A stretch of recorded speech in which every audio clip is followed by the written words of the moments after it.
I'm Bonnie Rabikoff, and this week we are in the kitchen at You Say Tomato with a co-owner and co-chef, Randy Parks. Randy, thank you for inviting us back into your kitchen. Oh, it's good to have you back.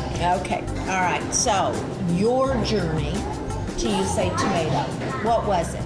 Probably started with preparing food out on the farm for the hired hands. Oh, there you go. Okay, so did you grow up on a farm or you worked on one as a cook? To begin with, I grew up on a farm, and then I worked on the farm as my grandfather's farm. And whenever grandmother went shopping or wasn't there for the day, then I would cook the food for the people. So I'd jump off the tractor about 10 o'clock and get to the house, prepare dinner, so everybody could come in at noon and eat. Okay. So you had a background of actually working with the food product from the very beginning, before it ever gets to the kitchen. So the respect for that, you know what it takes to make that happen. And then you cooked it for the people who did the work on the farm. Right. Everything that we did back in those days was certainly organic. My grandmother had a lot of chickens, and they would run around. They were all free range. And, when you cleaned out the chicken house, then all that went on to the garden and got worked into the soil. Really, a background deeply rooted in where the production of food before it even gets to the kitchen. Right. So from the farm and cooking for those who work the land, you came to Kansas City. And what did you do? Did you go somewhere else? Well, there's a few side trips. Side trips. I'm also an artist, and I've been to school. I used to teach art, and I'm a woodworker. I carve marble, carve wood. Ooh. I paint. Okay, so I should tell you that several of our chefs have a background in art here in Kansas City. And at the end of the day, it is still a creative expression. Oh, very, do you feel whether you're sculpting marble or frying chicken, you're still using your hands to make products? Very much so, and you develop a good sense of quantity. So I really hate to use measuring devices. So it's a little like bit my grandmother and great grandmother. Yeah, because I just want to grab this and a pinch of that, but that does take experience, and until you get to that place, measuring cups are perfectly acceptable. Of course. Of course they are. So, of course they are. So you were a teacher, and you're still an artist, sculpting. Yes. Wonderful. And now restoring a house. Oh, talk about artwork. Which is a big project, because it's a 1896. Oh, wonderful. Wonderful, beautiful old house. And before we started You Say Tomato, I worked in lots of the old houses in this neighborhood, because I would work on their staircases, carve the pieces of molding that was missing, and of course doing the very same thing in my house. And now I got to the kitchen part, and the kitchen is all torn out. But this operation here, You Say Tomato, takes all of our time. It does. You know you will get to it. Oh, I know I will. Okay. I know I will. You know how the shoemakers' kids go barefoot? Well, the chefs don't have a kitchen in their home, but that's right. You'll have one in the near future. I have a wonderful garden, a beautiful garden that's all organic.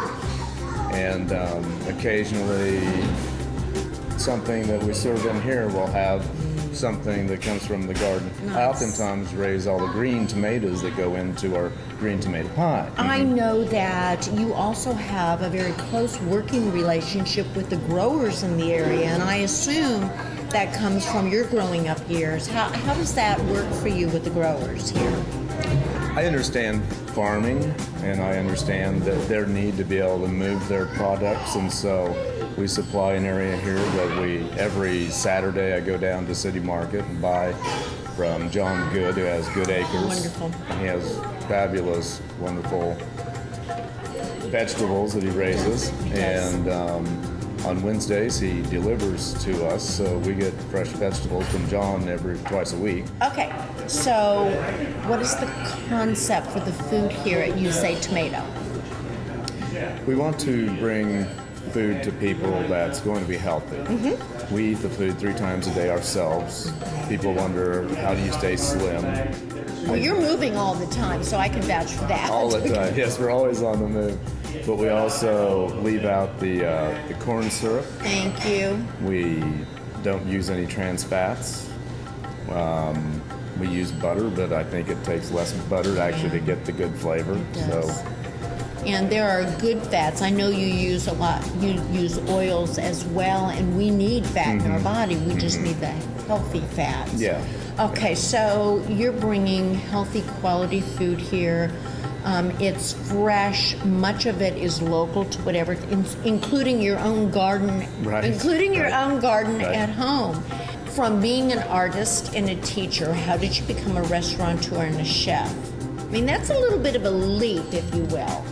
Well, in a sense, but I used to prepare food on the farm That's for true. people. That's true. And then I lived in Alaska for half a year, and we would have what we called family night. And there was a whole group of us that was up there. And so one night, one person would prepare the food for them. And I would have my night that I would prepare food, and they always liked the beer rocks that I would make. And so We did that last time we were in did your cover kitchen. That. We was did cover that. a great recipe from, and it's also reminding me that some of the recipes in here are old family recipes from your family as well as other people who have come here and wanted to share stews or whatever. But this has been a great way to preserve the tradition of the home cook over decades. Yes, yes. Well, at the very beginning, we just really had more or less sandwiches, and I knew how to bake bread. Yes, yes, and, you do. And our customers want us to make our own food. They wasn't going to buy anything if we didn't make it. You were part of the neighborhood and did the wood restoration, Yes. a familiar face. What was this space before it became You Say Tomato? Well, back in 1928 is when this space was built, and it's always been a grocery store deli all the way up until the end of the 1980s, and then the owner had some health issues, and they decided that they couldn't really maintain the store at that Right. time, so he allowed another group to use it for storage, basically. And then when I just live around the corner, I walk to work, so we Nice. was coming home. No and- carbon footprints here. And we're always open. There's never been an ice storm or snowstorm that we're not We open. know you'll be here to feed us. Thank you. Yes. Yes, which means a lot to local people because does. they'll walk over here to eat on those cold, snowy days when everything's icy. Great deal of care to preserve many things. First of all, the environment, and then the quality of the food, traditional recipes. What are we going to make today? Well, we've already given away the secret that we're making no, it's a fried big chicken. secret. Yeah, but it's a great secret. And it's actually going to be the healthiest fried chicken I can imagine making. It's going to be gluten-free and skinless fried chicken. Okay. And it's absolutely delicious. You'd never be able to guess that there isn't skin on it, actually. It'll be a secret. Yeah. Yeah. We'll keep it a secret. Just like the secret as to why this is named You Say Tomato, we are not going to discuss that today. Mystery, take it to the grave. Okay. But this is a very healthy fried chicken. And what are we going to serve with this healthy fried chicken? Well, this is the time of the year when Brussels sprouts are a popular item, and they're delicious. I'm going to roast a triangle squash, also learn from the something John here. Good farm. He's our guy. Yes. Let's go in the kitchen and do that. And why don't you come with us?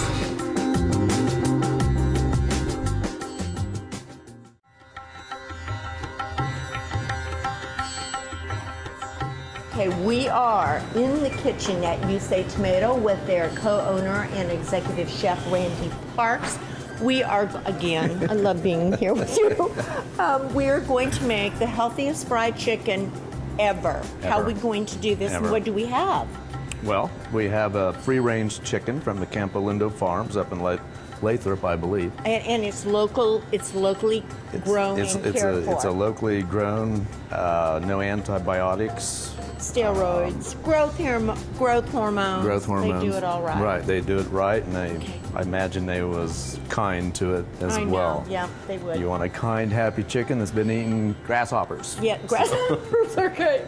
So what are we Okay. going to do with this grasshopper-fed Well- Campo Lindo chicken? Yes. First thing maybe we should think about is chickens have a reputation that they need to be handled in a very safe manner. Yes, they do. Whether in your kitchen home or in a restaurant, they must be handled very carefully. So preparation before you start is very, very important. You don't want to run around your kitchen trying to figure out what you're going to do with your hands after you've worked with your chicken if you don't got soapy water already available. So I start out with a pan of soapy water with some bleach in it. Yes. Always have a little bleach in it. Okay. A very sharp knife. And that's easy enough to do to sharpen it home on steel. You know. Right, you must have a sharp knife or you will most likely cut yourself. We won't The do sharper that. the knife, the less chance you'll cut yourself. And that's not intuitive, but it's true. It is true. It is true. It is very, very Okay. true. And then I notice you have a cutting board that could fit into a dishwasher if need be. and- Exactly. Yep. Okay. And also it's a requirement at least in Kansas City by a health department that all raw meats are on a red cutting board so that it's always treated with bleach afterwards when it's washed. I will So- tell you, at home, I have a separate cutting board that I use Mm-hmm. for cutting raw meats on. So there's no confusion. It has a little thing in the corner, so it Right, helps right. me It's remember that. NSF, yes. yes. Okay, all right. Right. So these are easy enough for any home cook to make happen. Okay. Right, right. You're Then going to what- want a nice wet towel that actually has the soap and the Clorox is in it. Okay. I want another pan that I can discard anything that I don't want to have with the chicken. Okay. So our waste is going to go here. Right, Okay. right. The waste is going to go there. All right. So now, are we ready to begin, Chef? I believe we are. Okay. I believe we are. So how do we begin doing this? And Okay. again, if you prefer to have the butcher cut this up, fine. There Mm-hmm. are folks who like to do it themselves. After we've cut every piece off that we want to fry, then we'll save the rest and put it into a pot to make stock, chicken to make stock. to make soups. So So, and in these economic times, this is a good thing to know. It's easy oh, it enough is. to learn. It is. It's Okay. very easy. At first, you're probably going to have a little bit of difficulty because practice makes No, perfect. but we can do that too. Yeah, that's right. Okay. Okay, I'm going to cut this chicken up the way that my grandmother taught me to cut chickens up. It's going to have a wishbone. So Because those are important. it's so important. Yes, That's my they are. favorite part when I was a little kid. Okay. I take the wing, fold the wing back like this, and then the sharp knife, you go right in here. Okay. So a little different than what I might normally have done. I see what you're going for. Right. That joint. Yeah, you bend that joint so that you can just put that right through the joint. Okay. So there we go. And we have a rub little that over extra meat on there, so that makes it fun too. It's very possible that there can be some small pin feathers on there. So if you, This is what my grandmother the does. wishbone, Okay. you can find the breastbone is right here, and when you find a low spot and you can tell that bone is ended, that's where you want to cut. So you cut right in there. I've never seen a chicken cut this way before. Oh yeah, I'm going to do this when I go home. yeah. Well, that's the purpose of this. Okay. Now it's a little bit of a treacherous area right in here too. So you kind of have to just keep moving the chicken And around. they say the chicken tells you what it wants. If you does. move the chicken, it's going to really give you direction. See, Okay. we've got this side, There we go. and that little bone just kind of fits right, You're right feeling it in with there. your lip, yeah. Just like that. And there's the Nice wishbone. Yes. Isn't that lovely? Yes, it is lovely. All right. And now I'm going to go for the leg. Okay, but you wanted to get the wishbone out first. I did. And, oh, well, I that did. just really tells you where it's going. Yeah. Oh, there's a little feather there. Yeah. And we should say that if a feather accidentally gets cooked, it doesn't hurt. It No. doesn't hurt a thing. No, it's no big deal. Okay, again, we're going for the joint. So the thigh and the leg are coming off together. Right. I said skinless, right? Yes, you did. Yes. I'm a witness. Okay. So I'm going to Here's actually the remove skin. the skin right now off the breast. Now, you know, in the day when my mother made schmaltz or chicken fat, the crackling, the skin she would use with the fat to make. And I see you're saving I just that. put it right in there. Loaded with flavor. Yes, it is. Yes, it is. And I'll probably throw that into the stock pot here in a little bit. That's what, yes. that's what I do. Right. All right, So now we have take chicken. skinless here. Yep. We're back to this bone right here. Now I'm going to cut this so that it's actually 2 fillets of breast meat, like you would buy at the grocery store. Okay. For twice the amount of money. Right. For twice the amount of the money, without the ability to make soup later. I know. You want to be very careful and keep your fingers underneath these bones and out of the way of the knife blade. Right. And you know, the other thing, and I tend to be impatient by nature. It's a virtue I'm constantly working on. But really, just take a few more minutes and pay attention to what you're doing. And, oh, that is gorgeous. Isn't that great? Is gorgeous. That's Yeah, that's gorgeous. really, really great. It is. You can always come back here and trim just a little bit off. But that goes into the stock pot, too. Now, and you see, here's the bone, here's the rib cage, and there's really no wasted meat here. No. What are we going to do with the rest of this? At this point, this carcass is perfect for the stock pot. And it's just bursting with flavor, and actually there's more protein in the bone, which is imparted to the stock when you put it in there. It is. It's very important. Now you flip this over. Yep. And you'll see that. You can see how that I joint do. is, and you can see where the muscles come right together, right in this little V area. So that's where you're going to cut. And there's something that see how easy that is? Yes, it was amazingly easy. Yes, it's very, very easy. That's the thigh. Yep. And of course, there's the leg. Yes. And something to remind our viewers, when you go to the grocery store to purchase the chicken, we always say, may I smell it first? The chicken should have absolutely no odor to it. Right. Then it's not fresh. And you get to ask that question because you're paying for it and it's going into your body. And if the chicken is not fresh, I don't care what you season do, you're not going to get a good result. I don't necessarily want to keep this wing tip because I don't find anything that I like to eat on that little wing tip. And I know many chefs who choose not to, but it's great for the stock pot. Now, you can take it and you can bend it down underneath. Yes, I've seen that done as well. And that will keep it out of the way when it's cooking, but I just prefer to take it off. Okay, so, personal preference. Right, personal and again, preference. you're Once wiggling again, the little wiggle guy. it to figure out where that joint is at. Yes. And then you just go right in there and take it right off. There you go. Into the stock pot you go. More flavor. Go ahead and take off the fat off of these. Now, do you save the fat for the stock? You can save that skin that has the fat in it. Of course, lots of flavor in it. Lots of flavor in it. But there's lots of calories, so there's calories in it. But you know what my mother does is she makes the stock, and I do too, and then puts it in the refrigerator, and then the next day the fat's up. Skims it. Yeah. You take the fat off, and then you've got the flavor from the fat, but you don't have the fat. Exactly. See, you can't get You're past absolutely us. right. No. So we're really just taking off all the skin. We're doing it. We are. Okay. We finished our lesson on how to cut up the chicken. Right. You put it into a container with buttermilk. This is talk about old-fashioned. Yeah, this is old-fashioned. It's right in here with the buttermilk. And it's been having a little bath there. You can could you do this the day before? I actually prefer to do it the day before. You prefer to do it the day before, Let it set all night. You could do it earlier in the day if you needed to. Right. Okay. It doesn't have to, but it makes it more tender and it seasons it. Okay, so did you put any seasoning in or just buttermilk? Just buttermilk. Just buttermilk. Okay. Just simply buttermilk. All right, now we're going to take this little bath. Oh, and we're going to put it into some boiling water. Yeah, I have a stock pot here, boiling water. Yes. And this is eventually going to become the soup. In the boiling water, I put some bay leaf, a few bay leaves rather, and some chicken. Like poultry seasoning? Poultry seasoning, okay. yes. All right, so brought it to a boil and... To a boil. Yep. And then just take these pieces and we'll put these right in here. You don't have to worry about getting the buttermilk off there. I truly have never done. I'm going to go home and do this. You have inspired me. And is this water going to become the chicken stock for chicken soup? Yes, this will become the chicken soup later on. The chicken has come out of its buttermilk bath and it's now in the stock boiling. Right. And we're preparing the sides.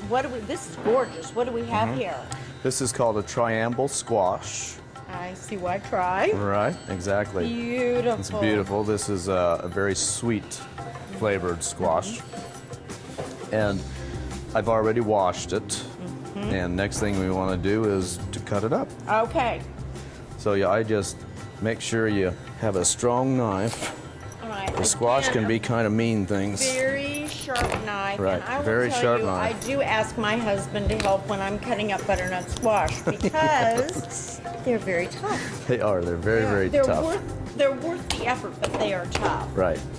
Exactly. We're just going to do a peek for our viewers, but underneath this board is a little, like rubber mat. You can even use a wet dish towel, but it really keeps your cutting board in place, and it's safe. It's safer Right, that way. right. You just got all of your exercise in by cutting up the squash. Right. So you've been And no cut aerobic. fingers. No, we don't do that. All right, after we cut the little guy, what do we do? Well, you might just grab a spoon. Simple enough. Right, simple enough. And just kind of dig out where the seeds are at. And again, really, if the kids want to, stand at the sink and rinse these off, and Yeah. you could just toss it with a little bit of absolutely. oil, salt, and Absolutely. you've got your toasted squash seeds. Yes, And it's absolutely. a healthy snack. And you'll go ahead and wedge the entire thing just like Okay. these pieces here, about this thick. And you want to put on some olive oil. All right. That will help it roast a little better. Brush. Also give it a little bit of color. There, he looks very happy. Yes. Any other seasoning do you want to put on it, or? I would sprinkle some salt and pepper on there. Okay, some salt and pepper, and then Little what salt and pepper. temperature oven? I would put it in an oven of 350 degrees. Now, I have a convection oven, so So it's going to cook a little it faster in will cook a convection. little bit faster. And I would say if your wedges are about this thickness, probably in about 40 minutes, they'll be tender enough to be able to scoop the flesh right out of there. Okay. The chicken is in the stuff pot. The squash is in the oven because it takes a little Right. longer to cook. Right. And now the other side, look at the colors. It just says, let's celebrate fall. It looks fresh. It yes, does. yes. Well, obviously, because it is Right. fresh. Okay, Brussels sprouts, a new way to make them. What do you suggest, Chef? I think just roasted would be good with this meal. We'll just keep it kind of simple. And flavorful. Right, simple and flavorful. So first thing you want to do, you want to take your little Brussels sprout and Here it goes. they look like they kind of get a little bit, need a little trimming just so they look Okay, a little we're bit trimming the better. Brussels sprout. Yeah, trim the Brussels sprouts. I peel off a couple of the leaves if they're a little dark. Okay. And you know, roasting also intensifies the flavor. So whatever food you're preparing tastes more like that food when you roast it. And if you have trouble getting your children to eat vegetables, try roasting them. They get a little crunchy and crispy and a tad bit caramelized. And I'll bet you're going to find some takers here for vegetables that normally would go, ooh, it's green. No, I can't. I You know know. it. So And Brussels sprouts have been I know they're an acquired taste. they've been given to children for such a long I time. know, but look how we've given them. You know, we take them out of some frozen thing, and they're all And they boil them squishy, for hours. or they boil them till they don't even resemble Right, green. right. And so we're not surprised that they haven't been a big hit. But- Exactly. And you know, if you really want to play around with this, you can also toss it with some toasted, you know, some crispy bacon pieces, and then, you know, people, most anybody will eat anything with bacon in it. So Okay. I've already went through this process with this group. You don't really probably want to do the whole thing at once because you just want to A little too much. a little too much. So just put a little bit of olive oil on there, All right. a little bit of salt, and a little bit of pepper, Okay. and just kind of toss them. I'm going to go right again with 350 degrees.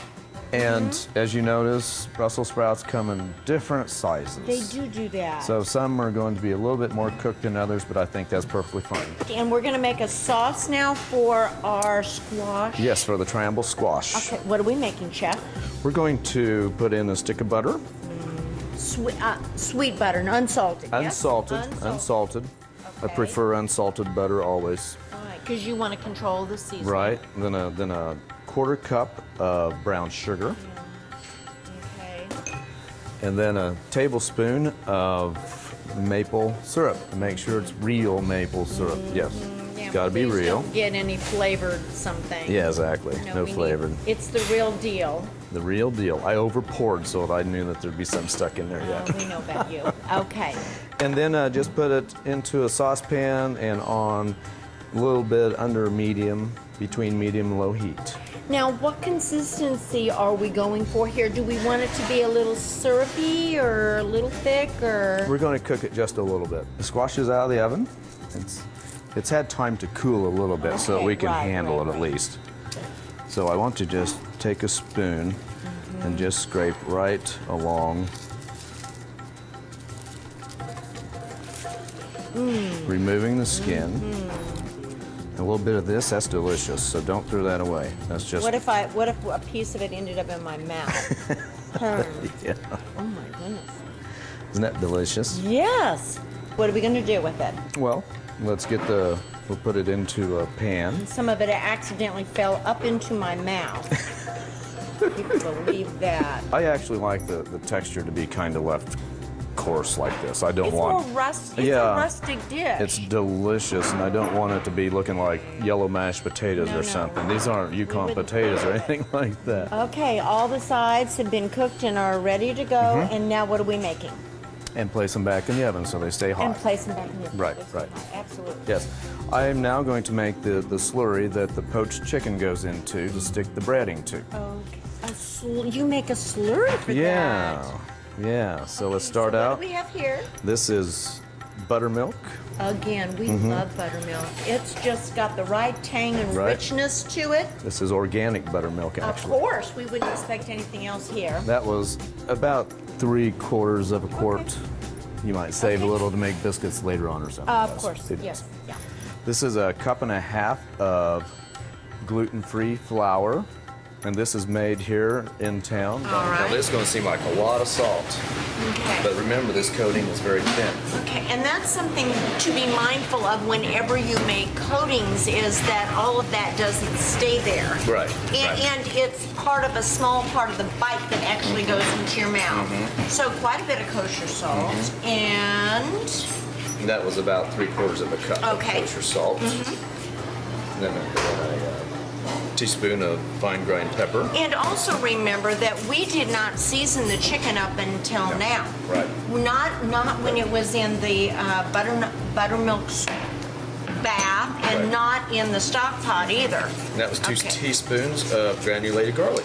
And to be mindful of the distinction between garlic powder and garlic granules, in that garlic powder can get bitter and the granules really retain the flavor of the garlic and don't get bitter for you.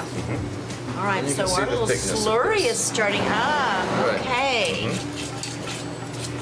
And then we'll just let that sit there. Okay. Let's go back and check the tip. Okay. Chicken. All right. And again, we're wanting a temperature of 165? At least, yes. At least. Okay, we're looking for the brass because it is the thickest amount of meat and the best indicator. Best indicator. Okay, here we go. And you want to visualize that you're sticking that into the center. Into the center. Oh, we're going to be just fine. Oh, we're there. Okay, our chicken is ready for frying. All right, here we are. Our little slurry is made. That is a type of a whisk that you were using. Right. So what's Sure the is. process? It's just come out of the stock pot. It is. Just a quick moment, and it kind of steams off the wet surface. So just go ahead and put that right into the buttermilk. And just a reminder, this chicken is already fully cooked. So we don't have any safety issues Right, here. there's no safety issues. So it's gone from the slurry that we prepared, and please tell me what this is. Well, this is instant mashed potatoes. Which essentially are potato flakes. Right, potato flakes. All right, and what we're trying to do is avoid the gluten. Right, we're avoiding the gluten. Okay. But this has all the seasoning in it. This has no seasoning in it. And again, we did put quite a bit of salt in here, but it's the only time we've done that. Right, Okay. right. Okay. A true old test is to drip a little something in there. Exactly what Or my family used to do. I prefer to have a thermometer. It tells me that my oil is 312 degrees. And that's what you want. I like that temperature. Okay, 312 it is, and so you're gently and slowly putting it in. Now I'm going to turn it up a little bit so it can kind of fight the quantity right, of chicken going remember in. the temperature is going to go down a little bit when you put the product in. Yeah, it won't go down much. I know that you have spent weeks working on it, and that's how really wonderful things happen. It is when you, as the home cook, or obviously as the chef, spend a little time. And you know what? I write what I call chef notes on my recipes. If I have done something a little differently and I like the result, don't trust your memory. Right, you're just absolutely write right. a little note next to the recipe, and it's with you always. Yes, you're absolutely Or to pass on to a friend or family member. We're just going to put so much in it. And remember, you don't have to fry this all. This can go in the refrigerator and be saved for tomorrow. It's already cooked. And it could be used for a chicken salad. Sure, It could be sliced absolutely. up for a chicken sandwich. Absolutely It could right. go into a pasta dish. Yes. Yes, it can. Yes. Absolutely. Multiple uses. Gluten-free, Skin-free. skin-free, Lots of flavor. lots of Oh, flavor. how pretty is that?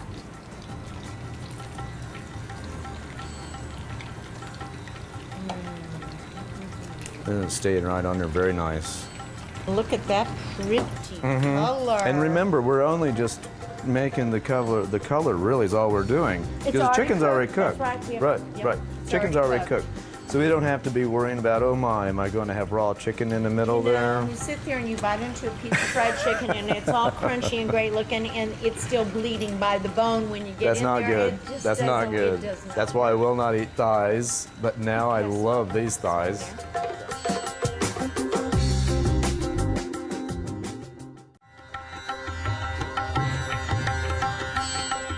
The feast is prepared. I think so. Yeah, and Looks now we're going to delicious. plate because you know we eat with our eyes 1st How do we do this, chef? Well, I believe we'll put some squash on here first.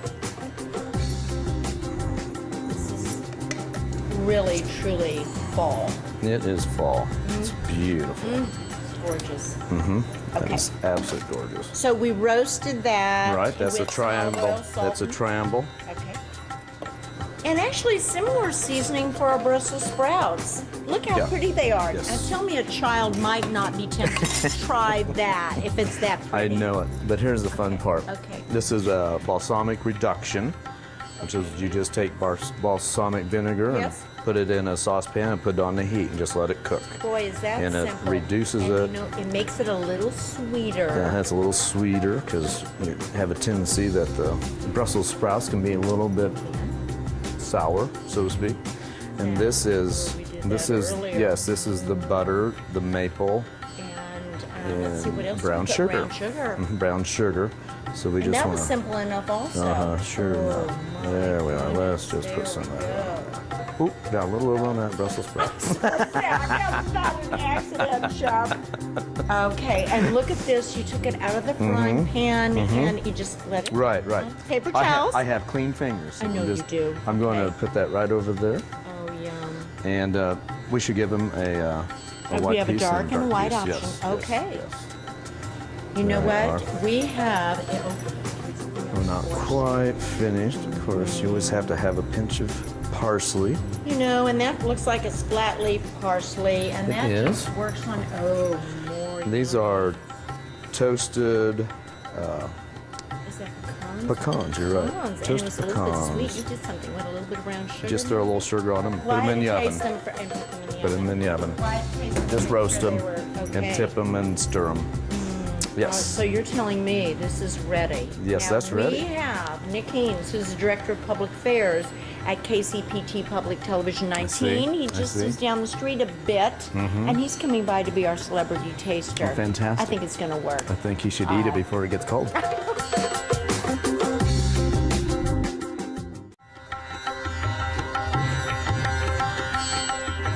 We have just been in the kitchen at You Say Tomato with their co-owner and executive chef Randy Parks, We have made a homemade fried chicken that has no gluten in it. We've made squash, we've made Brussels sprouts. To taste this signature dish, we have invited another award-winning person in, Emmy award-winning. It is Nick Haynes, who's the executive producer and host of Kansas City Week in Review, head of public affairs at KCPT Public Television 19, and also producer for the local show. You care about what happens in Kansas City. Absolutely. I'm glad that you do now. Now you have to have a taste of Kansas City. Yes, I think the only reason, though, you invited me is because you wanted me to say, no, it's not you say tomato, it's you say tomato. Isn't that the reason you invited me? We can't even talk about how the name happened here. Do you want to, we can't talk, it's a mystery. Okay, but now, right now, you have a task. And I know you're up to the task. Let me just say this, I haven't eaten for 6 days, so my palate wouldn't be corrupted, okay, in any way by any other, any foods or any other textures, so I can enjoy this to the max. Now, uncorrupted palate. Yes. And I will tell you that you can use your fingers if you want to. All righty. Okay, and so... Well, British people even eat, French fries with a knife and fork. I know that's true. So, well, we don't want to be destructive with your heritage. All righty. But what you do need to know is that more and more people are having challenges with gluten. How do you have fried chicken without being gluten? Well, Randy has figured it out. So this is gluten-free. Okay. This will be your first fried chicken that has no gluten in it. Okay, now that you've done it, I can eat it. Oh my. First out of the gate, incredibly moist. Incredibly moist, fabulous texture. Oh, and Randy, I've said this before. I mean, I don't talk the vocabulary of food. After all, I am British. British people. And you can't help it. But I have to tell you, I mean, it does have excellent texture. Is that good? It's soaked in, but one of the reasons it's moist, in addition to the excellent preparation, is that he soaked it in buttermilk. Oh my word. Okay, I'm now using the fingers. And I told you I wasn't going to do this. I know, but you lost control. This doesn't happen very often. You lost control. This is amazing. It's probably some of the best fried chicken I've ever eaten. We're going to have to keep Randy and Mark.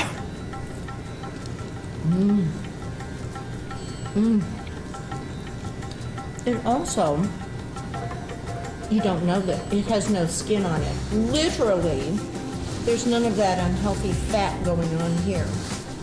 So what do we have then to create that crispiness? He created a slurry with buttermilk and the non-gluten flour and some other seasonings, and then he dipped it into really what amounts to dehydrated potato flakes. Now, I know you have lost control and can't get over to, you've got to try this squash. I forgot the name of it. It's a try something. So you have to try it then, Bonnie, which is what I'm now going to do. He put brown sugar, butter, maple syrup.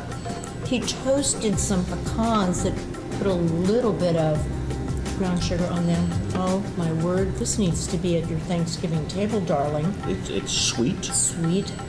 Like nuts. It's got crunch, it's got sweet. And the Brussels sprouts. Now, we always have a challenge with children, well, some adults too, with their Brussels sprouts. And to make this more palatable, we have roasted it in the oven with some olive oil, salt, and pepper. I don't think I've ever had Brussels sprouts served this way. But see, you have the intense flavor of Brussels sprouts. It's still tender, but then it has crunch to it. It's very exciting. I know our children would eat more vegetables if they could eat them like this. And speaking of our children, you devote so much of your time at KCPT to making a healthier community and for our children to grow up in. And you just won an Emmy for a segment on mental health on a local show. Congratulations. Well, you have several Emmys in your office. I know, I've seen them. And we're very fortunate to have you in Kansas City bringing us news of the day, of our local community. But who do you see in here? You see people from the community. This is Yes. 28th and Holmes. You see people who live in the neighborhood. But you're going to see politicians in here. You're going to see You entrepreneurs see in doctors here. from the medical school. But it is a broad range of folks Yes. doing business deals, talking about politics. I mean, it is a place you don't, it's such a wide range of folks. You know, and that's one of the things that Randy and Mark are trying to and have accomplished here is that neighborhood feel where people from all different walks of life, professions, political points of view gather, and you're totally comfortable in the food. And you'd never expect it in this neighborhood. No. They love the neighborhood. They've taken care of it. Physically, Randy is amazing with wood. He can sculpt. And one of the ways they've taken care of the neighborhood is by providing a place for people to gather and eat. So I want to thank you for everything you do for Kansas City and our public television station, and for always kind of, being there. You're very appreciated. Well, thank you very much, Bonnie.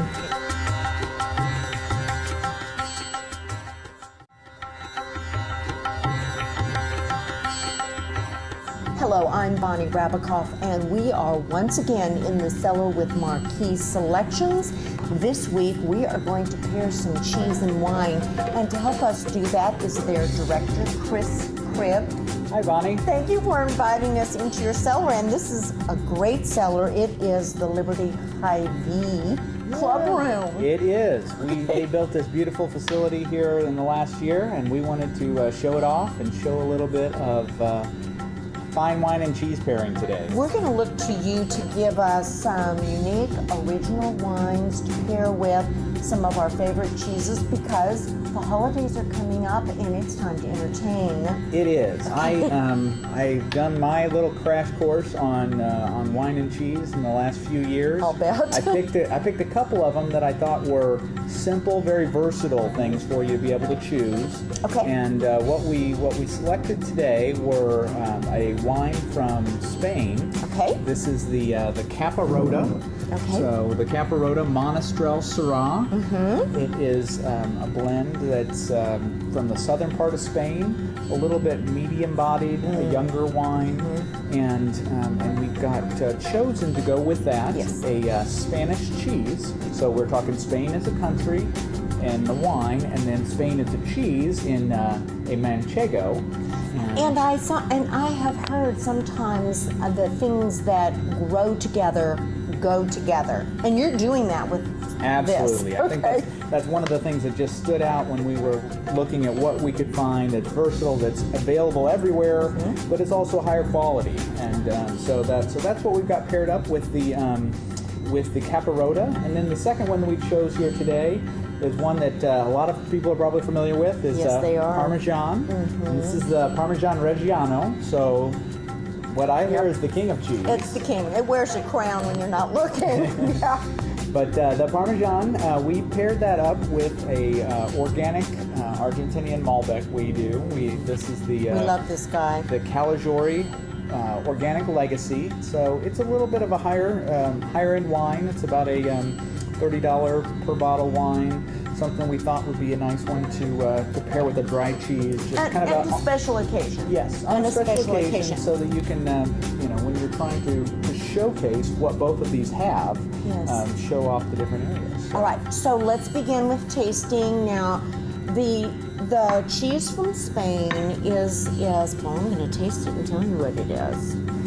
Yeah, well, Manchego's got texture-wise, it's not real hard. You'll find that the Parmesan is very, very hard. This has got a little bit more of a waxy feel to the texture of it.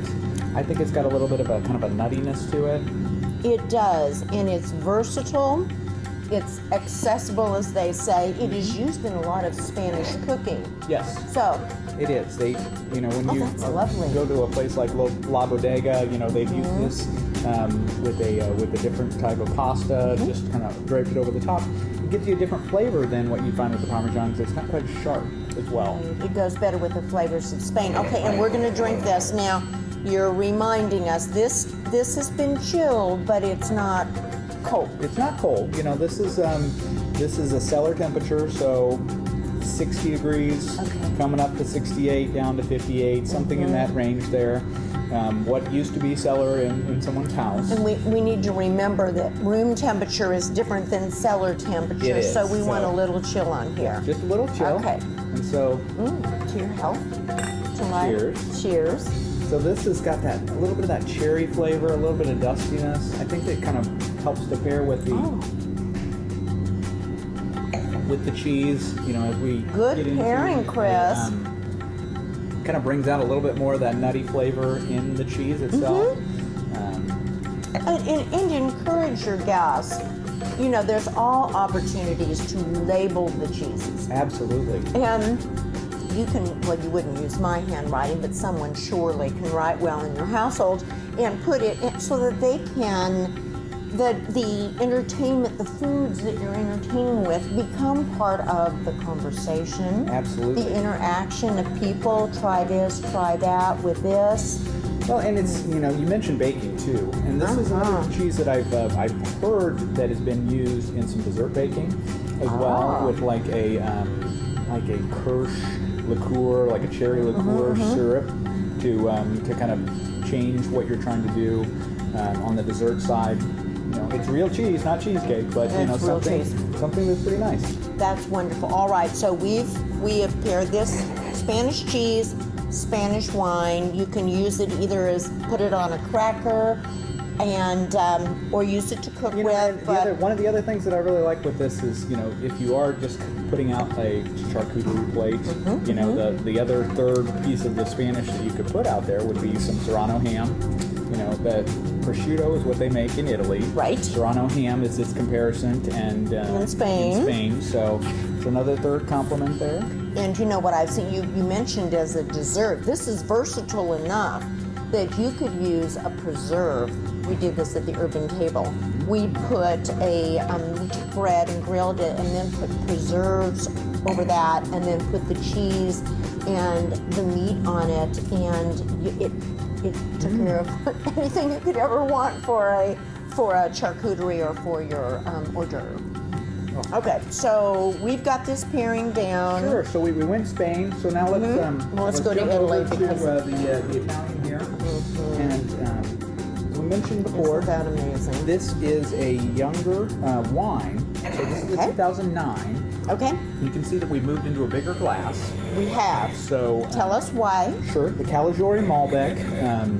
The Malbec grape itself is one of the Bordeaux varietals, so it came from France originally, but it's got its home in Argentina. And this one has been barrel aged, and it comes from very old vines. So it's a More full body? very full body, Very full compared body. to the And- medium body that we just had. So And you have reminded us it wants more air. it does. It wants more air. So that's why we started with the glass. But in the same respect, you could also decant this. Okay. You know, if you don't have the big glasses like this at home, you know, going ahead and putting this in a decanter will get that extra oxygen so that it's ready to drink now, as opposed to being in its cellar for 5 years, which is really what the winemaker probably intended. Okay, but if you're anxious and you lack patience, like, you know, Like we all not do. one of my virtues. I hear that 90% of wine is consumed within the first 2 weeks of its home. It's So just, we can't help ourselves. Right. Okay, all right, so I'm going to taste this Parmesan. Now, Parmesan can, you know, there's a variety of ways this happens. Yes. You can grate it over pastas. You can serve it sliced as an hors d'oeuvre. It is in so many foods, but we primarily use it for Italian dishes, so there our Italian wine is Italian what wine. grows together goes together. Yes, Italian wine roots really work well with this. Chianti Classico is another thing that I pair a lot. But I think the style of the medium to full body Malbec goes very well with it, just like a Chianti would, or some of the Italian classics tell you. that also go at the same time. But this Brunello. is the winner. Yeah. This is the winner for the Parmesan. It's you've achieved perfection. I was going to say all the other things that you could put on your grilled bread, but it would almost be sinful because these two together are stunning. It is. It's the stunning. simplicity of it is really what makes it nice. And there's a reason why there's wine and cheese parties and have been for, thousands of years. What it was supposed to be. What it was supposed to be. But you could think about, there are a number of other things you could also do with it. There's a small type of tamponade type of stuff that you could put with this to bring in some tomatoes. Yes, and the olives. Olives would be really great. go well with this. This is, the Malbec is so versatile, and of course we love this particular winemaker because he cares about organic, and I know you've personally gone down there to check out the vineyards. I have. You did good on this. This is great. This is I great. have to tell a small story about this winemaker. This winemaker has Airedale dogs, and the Airedale dogs run his vineyards, and he calls them his second crew because he goes through and he clips. They call it cuttings. So they clip cuttings off so that the wine is very intense. The dogs. And that was explained to me is that the growth on the vines then is concentrated on producing the healthiest, it has the most nutrition for the grape. Absolutely. So it's pruning, I guess. It is pruning. All right. It's pruning in its essence form. You think, you're cutting off grapes, but what you're doing is you're concentrating the supply of water to the grapes so that those grapes that are still there are getting exactly what they need. And he's given them a lot of care. Yes, and his dogs, the Airedales, are in love with the cuttings.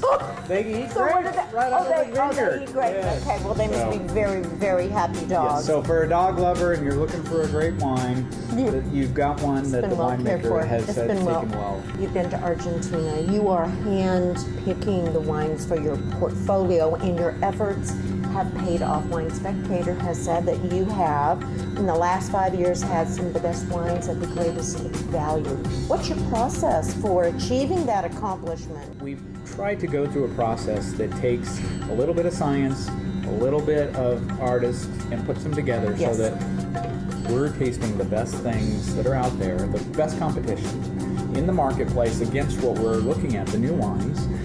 We're only looking for wineries that are doing things green, sustainable, organic. Thank you. So they have a commitment to our future, and we feel like anyone that's going to be committed to that is going to be committed to making great wine for us. So those are the ones that get into the process, and we do some blind tastings to make sure that they're better than their competition. If they do meet all of those criteria, and they're a great value, then we look to bring them into the portfolio.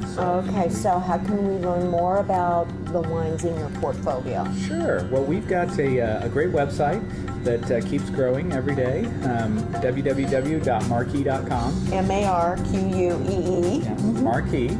And we have on there all about every one of the wines we have. We've got a little bit of food and wine pairings, information about other great wine education ideas, as well as all of the other ways that you can connect with us from a media standpoint. YouTube, Facebook, Twitter, all of those. So. And we can call you too. What's your number? It's 888 MARQUEE. When we come back into the cellar next week, we're going to get ready for Thanksgiving. All right. I can't wait. We do that. Cheers, Bonnie. Cheers.